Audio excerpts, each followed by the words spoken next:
Tahun 2026 tidak datang dengan biasa-biasa saja. Dalam hitungan primbon Jawa, ada weton yang diramal naik derajat secara mengejutkan. Hidupnya berbalik dari hina menuju mulia. Namun di sisi lain, ada pula weton yang justru diuji habis-habisan, kehilangan arah, harta, bahkan kepercayaan orang terdekat. Ramalan ini bukan untuk menakuti, melainkan peringatan halus semesta. Pertanyaannya, wetonmu termasuk yang diangkat atau yang dijatuhkan secara perlahan tanpa disadari? Sebelum kita menyelami lebih dalam ramalan weton primbon tahun 2026 ini, saya mengajak Anda semua untuk ikut menguatkan energi kebaikan. Silahkan tuliskan kota asal Anda di kolom komentar sebagai tanda silaturahmi dan kebersamaan. Semoga siapapun yang sedang memiliki hutang dimudahkan jalan rezekinya hingga segera lunas. Yang sedang sakit diberi kesembuhan. Yang masih mencari pekerjaan, segera mendapatkan pekerjaan yang diimpikan. Dan semoga hidup kita semua senantiasa diselimuti keberkahan, ketenangan, serta kebahagiaan. Amin ya robbal alamin. Bab 1. Tahun Peralihan Energi. Dalam primbon Jawa, tidak semua tahun memiliki bobot yang sama. Tahun 2026 disebut sebagai tahun peralihan energi besar, sebuah masa transisi ketika getaran lama runtuh dan getaran baru mulai mengambil alih. Tahun ini bukan tentang siapa yang paling kuat secara lahiriah, melainkan siapa yang paling siap secara batin. Banyak orang mengira perubahan nasib datang secara tiba-tiba, padahal menurut primbon, perubahan itu sudah disiapkan jauh hari, melalui rangkaian peristiwa kecil yang sering diabaikan. Energi 2026 digambarkan seperti arus sungai yang berbelok tajam. Siapa yang terus memaksa melawan arus akan kelelahan dan karam, sementara mereka yang mampu membaca arah aliran justru terbawa menuju muara baru. Dalam hitungan weton, peralihan ini dipengaruhi oleh pertemuan Neptu tahun dengan Neptu kelahiran seseorang. Disinilah awal mula mengapa ada weton yang diangkat dan ada yang diturunkan, bukan karena pilih kasih semesta, melainkan karena kesiapan masing-masing jiwa. Bagi sebagian weton, tahun-tahun sebelumnya terasa berat. Usaha tersendat, doa seakan tertahan, dan hidup berjalan di tempat. Namun primbon menyebut, justru fase itu adalah masa penggemblengan. Tahun 2026 menjadi titik di mana hasil kesabaran mulai menampakkan wujud.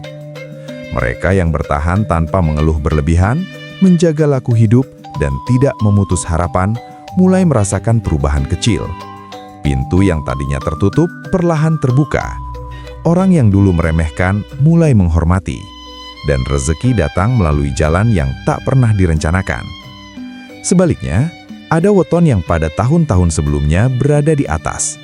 Hidup terasa mudah, keinginan cepat terwujud, dan pujian datang dari berbagai arah.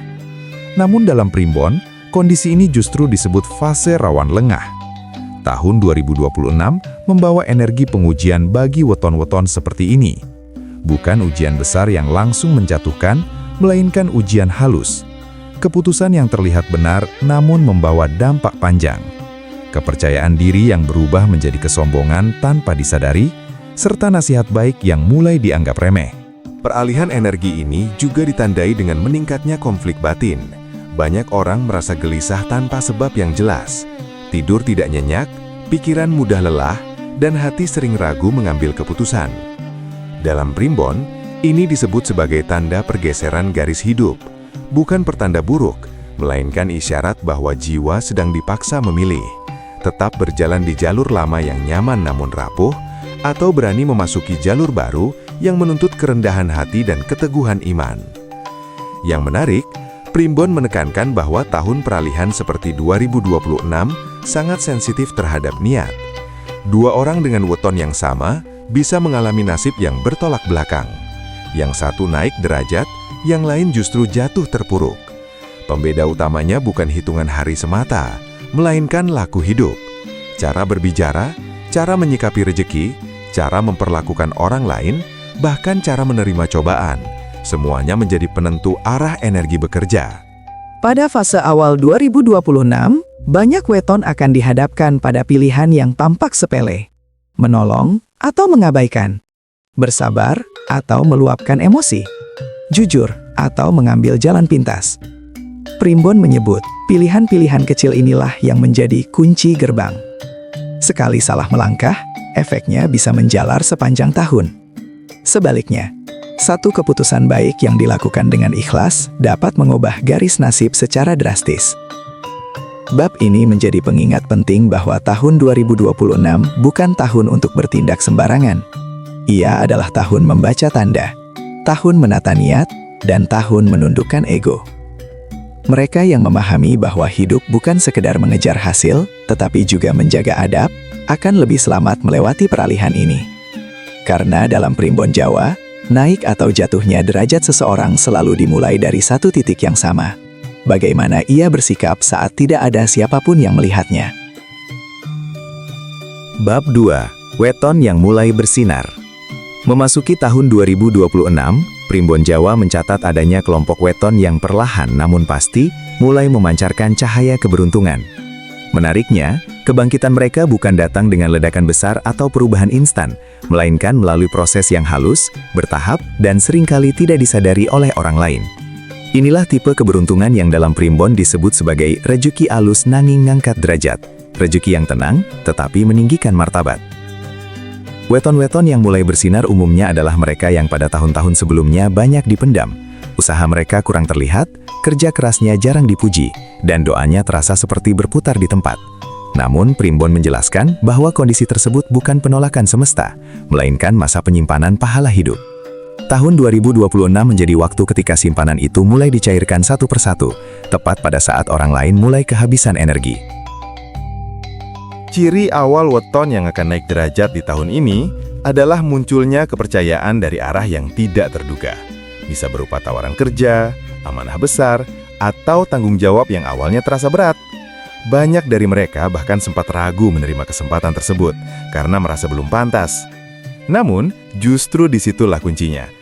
Dalam primbon, kerendahan hati menjadi magnet paling kuat untuk menarik keberkahan lanjutan. Menariknya lagi, weton yang bersinar di 2026 bukan selalu yang paling pintar atau paling berani. Justru mereka yang dikenal konsisten, sabar, dan tidak banyak menuntut. Mereka terbiasa bekerja dalam senyap, tidak gemar memamerkan hasil, dan menjaga lisan. Energi seperti inilah yang menurut Primbon selaras dengan getaran tahun 2026, sehingga semesta seolah mendorong dari belakang tanpa banyak rintangan. Namun, kenaikan derajat ini tidak datang tanpa ujian. Pada fase awal keberhasilan, weton-weton ini akan diuji dengan godaan halus. Pujian mulai berdatangan. Orang-orang yang dulu mengabaikan tiba-tiba mendekat, dan rasa bangga perlahan menyelinap. Primbon memberi peringatan keras. Jika pada fase ini seseorang mulai merasa dirinya paling berjasa, maka cahaya keberuntungan bisa meredup secepat ia datang. Sebagian weton bahkan akan mengalami konflik batin saat mulai naik. Mereka merasa bersalah meninggalkan zona lama, atau takut dianggap berubah oleh lingkungan sekitarnya. Primbon menyebut ini sebagai ujian kesetiaan pada proses. Apakah seseorang berani melangkah maju tanpa harus merendahkan masa lalunya? Apakah ia mampu naik derajat tanpa memutus silaturahmi dan adab? Jawaban atas pertanyaan inilah yang menentukan apakah kenaikan tersebut bersifat sementara atau berkelanjutan. Pada pertengahan tahun 2026, weton yang lolos dari ujian awal akan merasakan perubahan yang lebih nyata. Rezeki menjadi lebih stabil, keputusan terasa lebih mantap, dan hidup tidak lagi dipenuhi kegelisahan berlebihan. Namun Primbon menegaskan bahwa fase ini bukan akhir, melainkan titik rawan kedua. Banyak yang lengah karena merasa sudah aman, padahal justru disinilah kejatuhan sering bermula jika tidak disertai rasa syukur yang benar. Yang membuat bab ini semakin menarik adalah kenyataan bahwa beberapa weton yang awalnya tidak masuk hitungan unggulan justru tampil paling bersinar. Ini menjadi pengingat bahwa dalam primbon Jawa, nasib bukan ditentukan oleh hitungan semata, tetapi oleh keselarasan antara niat, usaha, dan laku hidup. Orang yang tulus membantu tanpa berharap balasan, yang menjaga kejujuran saat ada kesempatan berbuat curang, justru mendapat perlindungan tak terlihat sepanjang tahun. Menjelang akhir bab ini, muncul satu fakta penting yang sering diabaikan. Weton yang naik derajat di tahun 2026 hampir selalu mengalami kehilangan kecil lebih dulu. bisa berupa kehilangan waktu, kenyamanan, bahkan orang-orang tertentu. Primbon menyebutnya sebagai proses pengosongan wadah, agar keberkahan yang lebih besar bisa masuk. Disinilah banyak orang keliru menilai, mengira kehilangan sebagai tanda buruk, padahal justru pertanda akan datangnya kenaikan tingkat hidup. Bab 2 ini mengajarkan satu hal mendasar. Bersinarnya weton di tahun 2026 bukan hadiah instan, melainkan buah dari kesabaran panjang dan adab yang dijaga dalam sunyi. Mereka yang mampu tetap rendah hati saat mulai naik dan tetap ingat daratan saat berada di puncak akan menjadi kelompok yang bukan hanya sukses secara lahir, tetapi juga tenang secara batin. Dan ketenangan itulah, menurut Primbon, derajat tertinggi yang bisa dicapai manusia. Bab 3. Tanda awal kejatuhan. Tidak semua kejatuhan datang dengan suara keras. Dalam Primbon Jawa, justru kejatuhan paling berbahaya adalah yang datang perlahan, halus, dan hampir tak terasa. Tahun 2026 menyimpan pola seperti ini. Ada weton yang pada awal tahun tampak baik-baik saja, pekerjaan masih berjalan, rezeki masih mengalir, dan kehidupan terlihat stabil. Namun di balik itu, Primbon mencatat adanya retakan energi yang jika diabaikan akan melebar menjadi jurang. Tanda awal kejatuhan biasanya bukan kehilangan besar, melainkan hilangnya rasa cukup. Orang mulai merasa apa yang dimiliki selalu kurang, meski secara kasat mata masih lebih baik dari banyak orang lain. Dalam Primbon, rasa tidak cukup ini adalah sinyal pertama bahwa energi batin mulai tidak selaras. Ketika hati tak lagi tenang menerima keadaan, keputusan-keputusan kecil mulai diambil bukan berdasarkan kebijaksanaan, melainkan dorongan emosi dan ambisi sesaat. Weton-weton yang rawan jatuh di tahun 2026 umumnya adalah mereka yang sebelumnya berada dalam fase nyaman. Mereka terbiasa dengan hasil cepat, bantuan datang mudah, dan jalan hidup terasa lancar. Namun kenyamanan berkepanjangan seringkali melahirkan kelalaian adab. Mulai meremehkan doa, mengendurkan sikap rendah hati, dan perlahan menutup telinga dari nasihat yang tidak menyenangkan. Primbon menyebut fase ini sebagai kesurupan rasa aman. Tanda berikutnya adalah munculnya konflik kecil yang berulang. Perselisihan ringan dengan pasangan, rekan kerja, atau keluarga yang seharusnya bisa selesai dengan mudah, justru berlarut-larut. Dalam Primbon, konflik semacam ini bukan soal orang lain, melainkan cerminan dari kegelisahan batin yang tidak disadari. Jika dibiarkan, konflik kecil ini akan menggerogoti fokus dan menjauhkan seseorang dari jalan lurusnya. Pada tahap ini, banyak weton justru merasa dirinya sedang diperjuangkan. Mereka menganggap tekanan sebagai bukti bahwa mereka berada di jalur besar. Inilah jebakan halus. Primbon menegaskan bahwa tidak semua tekanan adalah tanda kenaikan. Sebagian justru peringatan untuk berhenti dan meninjau ulang niat. Sayangnya, karena merasa sudah berpengalaman, banyak yang memilih terus maju tanpa koreksi diri. Memasuki pertengahan tahun 2026, tanda kejatuhan mulai tampak lebih jelas, namun masih sering disalahartikan. Rezeki tidak langsung hilang, tetapi mengalir tidak berkah. Uang datang cepat, namun cepat pula habis. Kesempatan terbuka, namun selalu disertai masalah. Ini adalah ciri khas rezeki tanpa restu menurut Primbon. Orang bekerja keras, tetapi hasilnya tidak memberi ketenangan.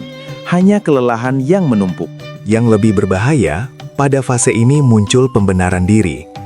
Weton yang sedang berada di jalur turun cenderung merasa dirinya paling benar, paling bekerja keras, dan paling layak dimengerti. Kritik dianggap serangan, nasihat dianggap iri. Primbon menyebut ini sebagai tertutupnya pintu batin. Selama pintu ini tertutup, pertolongan, baik dari manusia maupun dari Allah, akan sulit masuk. Tanda lain yang sering diabaikan adalah berkurangnya rasa syukur dalam hal kecil. Seseorang masih bisa bersyukur saat mendapat hal besar, tetapi mudah mengeluh pada hal sepele. Dalam Primbon, ini pertanda bahwa hati mulai berat memikul nikmat. Nikmat yang tidak dijaga dengan syukur akan berubah menjadi beban, dan beban yang terus dipikul tanpa kesadaran akan menjatuhkan perlahan. Menjelang akhir tahun, kejatuhan bisa mencapai titik yang tak terduga. Bukan selalu kehilangan materi, tetapi kehilangan kepercayaan, dari orang lain, dari lingkungan, bahkan dari diri sendiri. Orang mulai meragukan langkahnya, merasa kosong meski dikelilingi pencapaian. Inilah bentuk kejatuhan yang paling dalam menurut Primbon, karena ia merusak dari dalam tanpa bekas luka yang terlihat. Namun, bab ini bukan untuk menakuti, melainkan memperingatkan. Primbon selalu menyisakan jalan pulang. Weton yang menyadari tanda-tanda ini lebih awal masih memiliki kesempatan besar untuk berbalik arah. Kunci utamanya adalah kerendahan hati untuk mengakui kesalahan sebelum semesta memaksa dengan cara yang lebih keras. Karena dalam hitungan Primbon Jawa, jatuh atau bangkitnya seseorang sering ditentukan bukan oleh cobaan besar, melainkan oleh respon terhadap peringatan kecil yang ia pilih untuk abaikan. Bab 4. Konflik yang tak terlihat. Jika bab sebelumnya membahas tanda-tanda kejatuhan yang mulai terasa, maka bab ini mengungkap akar terdalam dari semua perubahan nasib di tahun 2026. Konflik yang tidak terlihat oleh mata, tetapi sangat terasa oleh jiwa. Dalam Primbon Jawa, konflik paling berbahaya bukanlah pertengkaran terbuka, melainkan perang batin yang berlangsung diam-diam, tanpa disadari oleh pemiliknya sendiri. Tahun 2026 membawa energi yang memaksa setiap weton untuk berhadapan dengan dirinya sendiri. Banyak orang merasa lelah tanpa sebab, mudah tersinggung, atau kehilangan semangat pada hal-hal yang dulu membuatnya hidup. Ini bukan sekedar kelelahan fisik. Primbon menyebutnya sebagai benturan antara keinginan dan ketetapan hidup. Ketika seseorang memaksakan kehendak yang tidak sejalan dengan jalurnya, batin akan memberontak lebih dulu sebelum dunia luar ikut bereaksi. Konflik tak terlihat ini sering muncul dalam bentuk keraguan yang terus-menerus. Seseorang sulit merasa yakin, meski pilihannya tampak benar. Ia maju setengah hati, mundur pun tak sepenuhnya. Dalam Primbon, kondisi ini sangat rawan, karena energi hidup menjadi terpecah. Rezeki sulit menetap, hubungan mudah renggang, dan keputusan cenderung salah waktu. Bukan karena kurang kemampuan, tetapi karena batin tidak lagi satu arah. Yang membuat konflik ini semakin berbahaya adalah sifatnya yang menipu. Banyak weton merasa dirinya baik-baik saja, karena secara lahir tidak ada masalah besar. Namun, Primbon mengingatkan, ketenangan palsu sering menjadi selimut bagi masalah batin yang belum selesai. Orang tetap tersenyum, tetap bekerja, tetap berinteraksi, tetapi hatinya kosong. Dan kekosongan inilah yang perlahan mengundang masalah nyata. Di tahun 2026, konflik batin juga sering dipicu oleh perbandingan sosial. Melihat keberhasilan orang lain menumbuhkan rasa tertinggal, iri yang disangkal, atau ambisi yang dipaksakan. Primbon menilai perbandingan ini sebagai racun halus. Ia tidak langsung melukai, tetapi mengubah niat. Dari yang semula ingin cukup, menjadi ingin lebih dari orang lain. Dari yang semula ikhlas, menjadi ingin diakui. Saat niat bergeser, jalur nasib pun ikut berubah. Konflik tak terlihat juga muncul dalam hubungan spiritual. Banyak weton merasa doa-doanya hambar, ibadah terasa rutinitas, dan kedekatan dengan Allah Subhanahu wa Ta'ala tidak sehangat dulu. Primbon tidak menyebut ini sebagai kemunduran iman, melainkan peringatan untuk memperbaiki arah hati. Seringkali seseorang rajin beribadah, tetapi hatinya sibuk menuntut hasil duniawi. Ketika hasil tak kunjung datang, muncul kekecewaan yang tidak diucapkan, namun disimpan. Pada titik ini, ego mulai mengambil peran besar. Ego membisikkan bahwa semua masalah datang dari luar, dari orang lain, keadaan, atau nasib. Padahal menurut Primbon, konflik 2026 lebih banyak berasal dari ketidakselarasan antara niat, ucapan, dan perbuatan. Apa yang diinginkan hati tidak lagi sejalan dengan apa yang dikerjakan tangan. Ketidaksinkronan inilah yang menciptakan kegelisahan berkepanjangan. Konflik yang tak terlihat juga sering muncul saat seseorang takut kehilangan citra. Ia tahu ada yang salah dalam hidupnya, tetapi enggan mengakuinya karena takut dianggap gagal. Dalam Primbon, sikap ini disebut mengunci pintu perubahan. Selama seseorang mempertahankan topeng, solusi tidak akan masuk. Tahun 2026 justru akan mempersempit ruang gerak orang-orang seperti ini, sampai mereka dipaksa jujur pada diri sendiri. Namun menariknya, bab ini juga menyimpan kunci kebangkitan. Konflik batin yang disadari lebih awal justru bisa menjadi titik balik terbesar. Weton yang berani berhenti sejenak, mengakui kegelisahan, dan merendahkan hati untuk memperbaiki niat, akan merasakan perubahan signifikan. Bukan langsung dalam bentuk materi, tetapi dalam bentuk ketenangan. Dan dalam Primbon Jawa, ketenangan batin adalah tanda bahwa energi hidup mulai kembali ke jalurnya. Menjelang akhir tahun 2026, konflik yang tak terlihat akan memisahkan dua kelompok weton secara jelas. Yang pertama, mereka yang memilih jujur pada batin, memperbaiki diri, dan berserah. Yang kedua, mereka yang terus menekan kegelisahan dengan kesibukan dan pembenaran diri. Perbedaannya akan tampak jelas di tahun-tahun berikutnya. Karena menurut Primbon, siapa yang berdamai dengan dirinya sendiri akan didamaikan oleh semesta. Bab 5. Plot twist tak terduga. Nasib bisa berbalik dalam sekejap. Bab ini menjadi penutup pembahasan ramalan weton Primbon tahun 2026, sekaligus bagian paling mengejutkan. Karena disinilah Primbon Jawa menyingkap satu kenyataan yang sering dilupakan banyak orang. Tidak ada nasib yang benar-benar final sebelum ajal tiba. Tahun 2026 menyimpan plot twist besar, bukan hanya bagi mereka yang diramal naik derajat, tetapi juga bagi mereka yang disebut akan jatuh terpuruk. Di awal tahun, banyak weton sudah diberi label oleh keadaan. Ada yang tampak bersinar, dipercaya, dan dikelilingi peluang. Ada pula yang terlihat tertinggal, penuh ujian, dan seolah berjalan di tempat. Namun menurut Primbon, label awal bukanlah vonis, melainkan ujian cara bersikap. Justru disinilah titik balik nasib mulai disusun secara diam-diam. Plot twist pertama terjadi pada weton yang sejak awal diramal naik.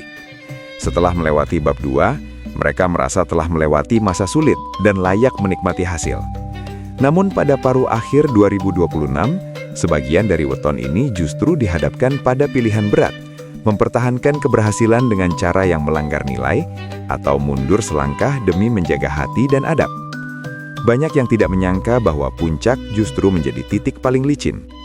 Primbon menyebut, ada weton yang gagal bukan karena kurang usaha, tetapi karena salah memaknai keberhasilan. Mereka mulai menggantungkan rasa aman pada jabatan, uang, atau pengakuan manusia. Saat salah satu dari itu goyah, mereka panik. Disinilah kejatuhan terjadi, bukan secara lahiriah semata, tetapi secara batin. Orang lain mungkin masih melihat mereka berhasil, namun di dalamnya kosong, gelisah, dan kehilangan arah. Sebaliknya, plot twist kedua justru datang dari weton yang sejak awal diramal berat ujiannya. Mereka yang di bab 3 dan 4 tampak tertekan, kehilangan, bahkan merasa gagal, justru menyimpan potensi kebangkitan besar. Primbon menjelaskan bahwa kesulitan yang diterima dengan sabar dan tawakal akan berubah menjadi tenaga dorong paling kuat. Banyak dari weton ini mulai bangkit secara perlahan di saat orang lain lengah. Menariknya, kebangkitan mereka tidak selalu terlihat mencolok. Ada yang hanya merasakan hati lebih tenang, keputusan lebih jernih, dan doa terasa lebih dekat. Namun justru dari titik inilah rezeki sejati mulai mengalir. Bukan rezeki yang gaduh, tetapi rezeki yang cukup dan menenangkan. Primbon menyebut fase ini sebagai dibalikkan nasibnya secara halus. Halus namun nyata. Plot twist terbesar dalam bab ini adalah satu kesimpulan penting. Weton yang jatuh masih bisa naik, dan weton yang naik masih bisa jatuh. Semuanya tergantung satu hal yang sering diremehkan, yaitu sikap hati. Tahun 2026 bukan tentang siapa yang paling beruntung di awal, melainkan siapa yang paling mampu menjaga diri sampai akhir. Primbon Jawa menegaskan bahwa pada bulan-bulan terakhir 2026, banyak weton akan dipertemukan dengan hasil dari laku hidupnya sendiri. Bukan sebagai hukuman, bukan pula sebagai hadiah semata, melainkan sebagai cermin. Orang yang selama ini jujur akan menuai kepercayaan. Orang yang sabar akan menuai ketenangan. Dan orang yang sombong, meski tersembunyi, akan menuai kegelisahan.